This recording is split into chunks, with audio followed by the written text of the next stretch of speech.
Good morning and welcome back વાલા વિદ્યાર્થીઓ.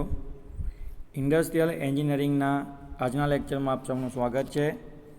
Chapter number 1ની અંદર લાસ્ટ લેક્ચરમાં આપણે જે ટોપિકને અધૂરો મૂક્યો હતો એને આજે કન્ટિન્યુ કરીશું. ઇન્ડસ્ટ્રીયલ એન્જિનિયરિંગની અંદર chapter number 1 introduction to industrial એન્જિનિયરિંગની અંદર જે ટોપિકનું આપણે ડિસ્કશન કરી રહ્યા હતા, ટોપિકનું નામ છે ઉત્પાદકતાને અસર કરતા પરિબળો, factor ઇન્ફ્લુએન્સિંગ the productivity.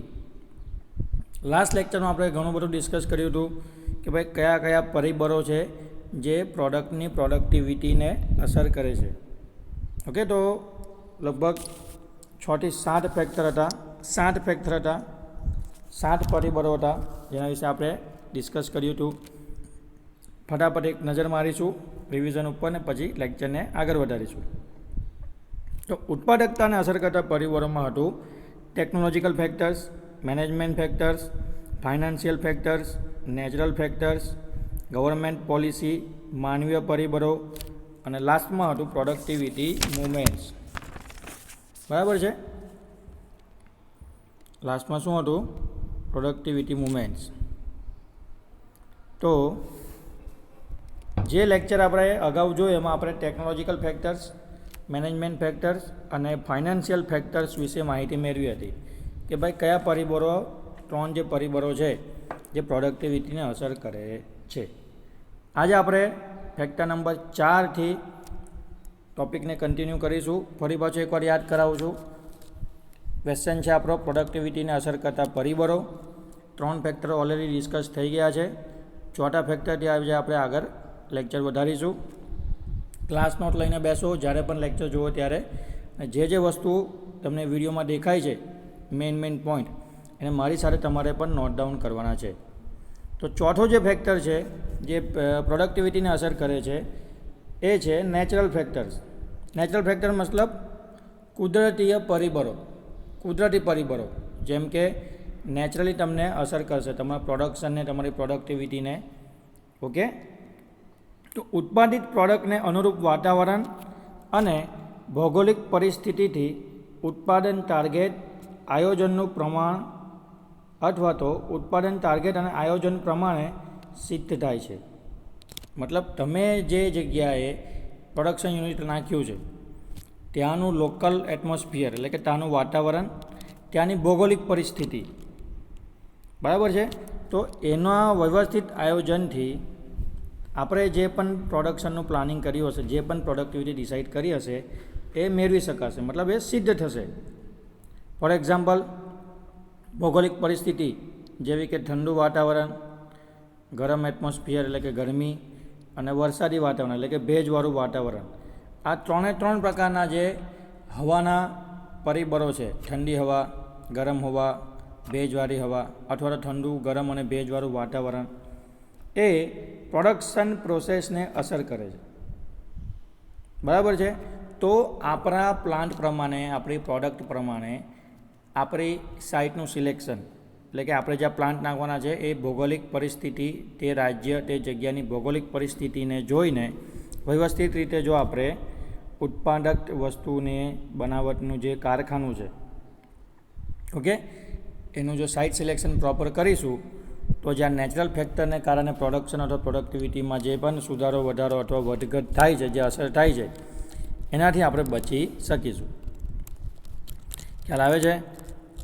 Okay, basic example છે એકદમ સિમ્પલ કે તમે શિપ ઇન્ડસ્ટ્રી એટલે કે મોટા શિપ અને બોટ ને જહાજો બનાવવાનું કારખાનું ખોલો છો. તો નેચરલી છે કે તમારી પાસે શું હોવું જોઈએ? તો કે એને લોન્ચ કરવા માટે તમારી પાસે દરિયાઈ ખાડી અથવા નદી જ્યાં દરિયાને મળતી હોય તે ભાગ એવું કંઈક હોવું જોઈએ કે જેથી જ્યારે પણ તમારી શિપ કે પછી બોટ કે યોટ કે કંઈ પણ તમારું રેડી થઈ જાય તો તમે એને ત્યાંથી લોન્ચ કરીને દરિયાની અંદર એને એન્ટર કરાવી શકો. ઓકે, એ જ રીતના જો તમે ટ્રાન્સપોર્ટેશનના કોઈ કોમ્પોનન્ટ બનાવતા હોય અથવા કોઈ ટ્રાન્સપોર્ટેશનની વસ્તુ બનાવતા હોય, બસ, ટ્રક છો, ઓટોમોબાઈલ ઇન્ડસ્ટ્રી સાથે સંકળાયેલા છો, તો તમારે બાય રોડ એનું ટ્રાન્સપોર્ટેશન થઈ શકે. અથવા મોટા કોમ્પોનન્ટ હોય તો બાય રેલ એટલે કે બાય રેલવેથી, રેલ માર્ગથી એનું ટ્રાન્સપોર્ટેશન થઈ શકે કોમ્પોનન્ટનું. બાય વોટર એટલે કે સી જહાજોમાં કાર્ગો શિપમાં તમે એનું વહન કરી શકો.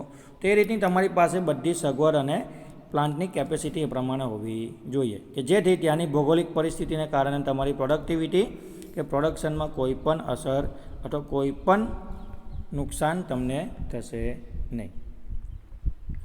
ઓકે, આઈ હોપ તમે સમજી ગયા હશો ભૌગોલિક પરિસ્થિતિને કારણે શું પ્રોબ્લેમ થાય છે તે.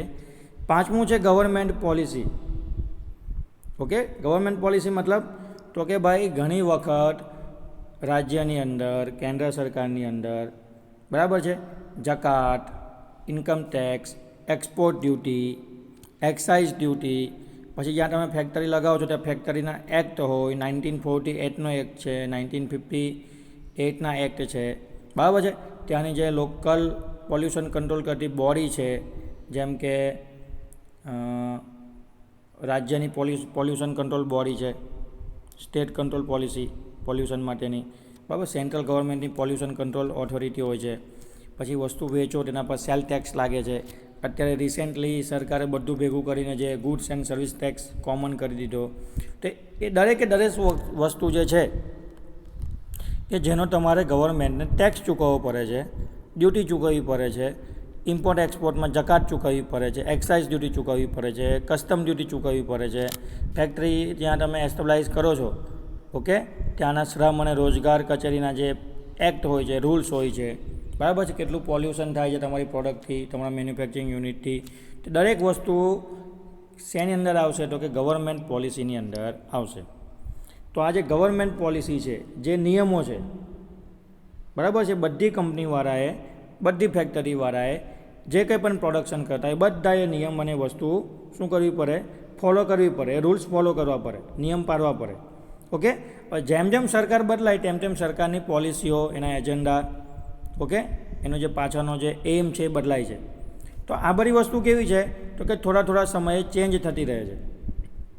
ઓકે, એટલા નિયમો ફેરફાર થાય તો તમારે એ પ્રમાણે તમારે પણ બદલાવ કરવો પડે. ઓકે, અને જે પણ બદલાવ થાય એની પાછળ ખર્ચો થાય, એક્સ્ટ્રા ખર્ચો થાય એટલે તમારા પ્રોફિટમાંથી પૈસા શું થઈ જાય, ઓછા થઈ જાય. ઓકે, તો ગવર્મેન્ટ પોલિસી બી શું કરે છે, બહુ જ બધી અસર કરે છે તમારા પ્રોડક્શન ઉપર અને પ્રોડક્ટિવ ઉપર.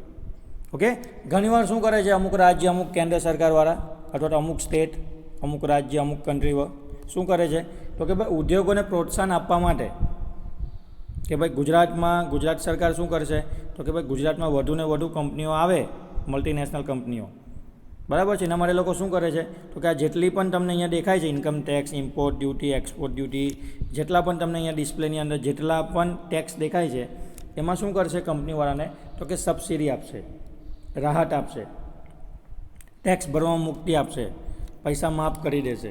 જેનાથી શું થાય તો કે એ લોકોનો આ ખર્ચો બચે અને લોકો એકદમ ઇઝીલી ગુજરાતમાં આવીને એ લોકોનો જે પ્લાન છે એસ્ટેબ્લાઇઝ કરી શકે અને આપણે ગુજરાતમાં એ લોકોનું પ્રોડક્શન યુનિટ શરૂ કરે.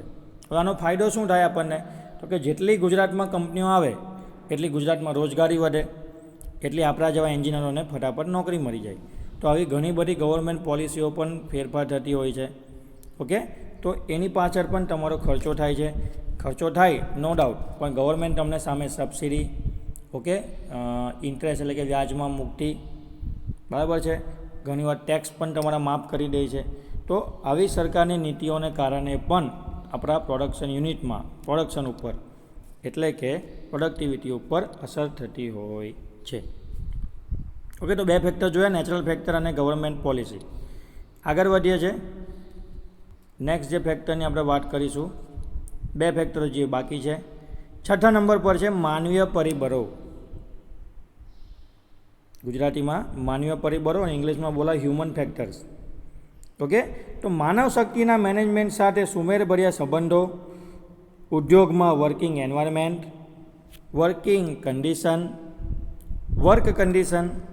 વર્કિંગ એન્વાયરમેન્ટ, પગાર, પ્રોત્સાહક ઇનામો, સ્ટાફના પર ટ્રેનિંગ, બરાબર છે.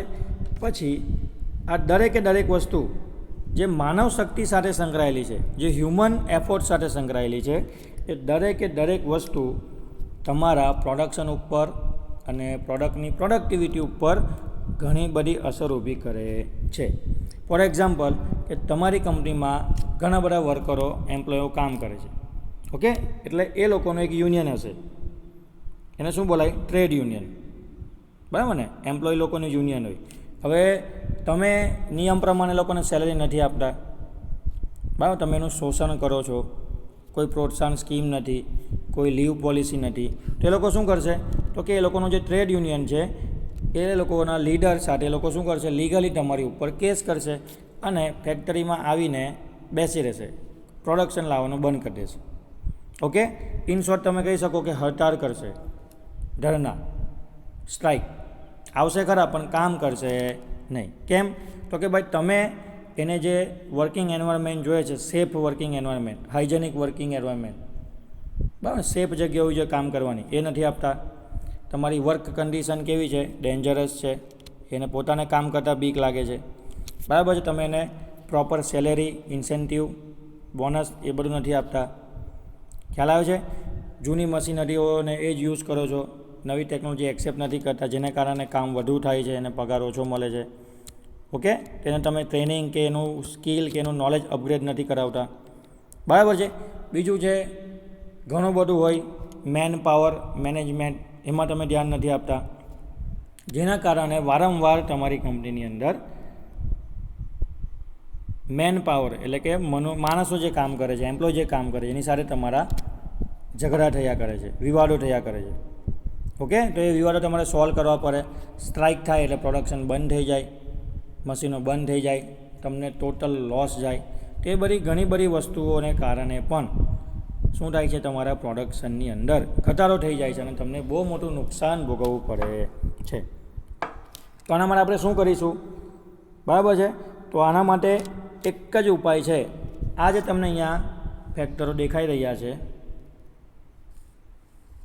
માનવ શક્તિનું મેનેજમેન્ટ, માનવો એટલે કે તમારી કંપનીમાં જે એમ્પ્લોય કામ કરે જેની સાથે સુમેળભર્યો સંબંધ, એમને સારામાં સારી વર્ક એન્વાયરમેન્ટ એટલે કે સેફ અને હાઇજેનિક વર્કિંગ એન્વાયરમેન્ટ પૂરો પાડો, પ્રોપરલી નિયમ પ્રમાણે એમ્પ્લોયમેન્ટ વેલફેર, બરાબર, રોજગાર અને શ્રમ કચેરી એ લોકોએ જે પગાર ધોરણ નક્કી કર્યું છે એ પ્રમાણે લોકોને સેલેરી આપો, બરાબર છે. ઇન્સેન્ટિવ અને પ્રોત્સાહિત સ્કીમો આપો કે જેથી લોકો વધારે મહેનત કરીને વધારે પ્રોડક્શન લાવીને તમને ફાયદો કરાવી શકે. એ લોકોનું જે ટ્રેડ યુનિયન છે એની સાથે સુમેળભર્યા સંબંધ ક્રિએટ કરો કે જેથી ઇન ફ્યુચરમાં એ લોકોનો કોઈ પણ પ્રોબ્લેમ આવે તે લોકો તમારી સાથે વાત કરે, સીધી સ્ટ્રાઇક ના કરી દે. ઓકે, તો આવું કરશો તો પણ તમે માનવીય પરિબળોને કારણે પ્રોડક્ટિવિટીમાં જે કંઈ પણ નુકસાન થાય છે એને આપણે કંટ્રોલ કરી શકીશું. જો practical point of view question બહુ જ ઇમ્પોર્ટન્ટ છે. ઇન ફ્યુચર તમારે પણ કોઈ કંપની ખોલવી હોય, તમારે પણ સ્કૂલ, કોલેજ અથવા કોઈ બિઝનેસ ખોલવો હોય તો એ વખતે પણ તમને આ દરેકે દરેક વસ્તુ યાદ આવશે કે સરે કહી હતી અને એની અસર થાય છે, એને કંટ્રોલ કરવી પડશે. ચાલો, 7મું છે પ્રોડક્ટિવિટી મુવમેન્ટ્સ. બહુ જ ઇમ્પોર્ટન્ટ અને સૌથી લાસ્ટ ટૉપિક છે કે જે પ્રોડક્ટિવિટીને અસર કરે છે. કેવી રીતના? ધ્યાનથી સાંભળજો, કોન્સન્ટ્રેટ કરજો. આપણી કંપનીમાં જે સુપરવાઇઝર કામ કરે છે, જે કામદારો એટલે કે વર્કરો કામ કરે છે, જે એન્જિનિયરો કામ કરે છે, બરાબર છે, એને તમારે શું કરવું પડે? તો કે અમુક સમયે, થોડા સમયે એને ટ્રેનિંગ આપવી જોઈએ, જરૂરી તાલીમ આપવી જોઈએ કે જેથી એની કાર્યકુશળતામાં શું થાય? વધારો થાય.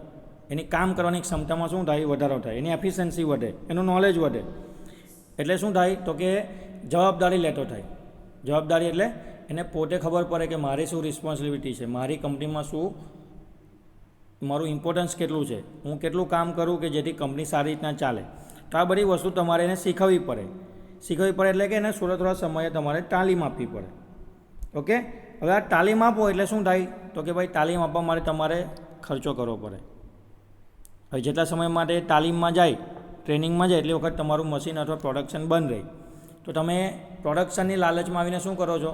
એને ટ્રેનિંગ નથી આપતા. મતલબ એનો ગ્રોથ ત્યાં ને ત્યાં જ અટકી જાય છે. એ જ્યારે 58 વર્ષે રિટાયર થશે તો પણ એ જ મશીન પર બેઠો હશે, એટલી જ સેલરી હશે.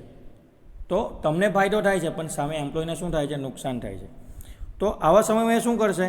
તો કે એ તમારી કંપનીમાં જ્યારે લાગશે ને ત્યારે સ્ટાર્ટિંગના 1, 2, 3, 4, 5 વર્ષ જોશે કે મારી નોલેજમાં વધારો થાય છે, મને કંઈક નવું શીખવા મળે છે, સમય પ્રમાણે મારી સેલેરી મોંઘવારી પ્રમાણે વધે છે કે નહીં વધે.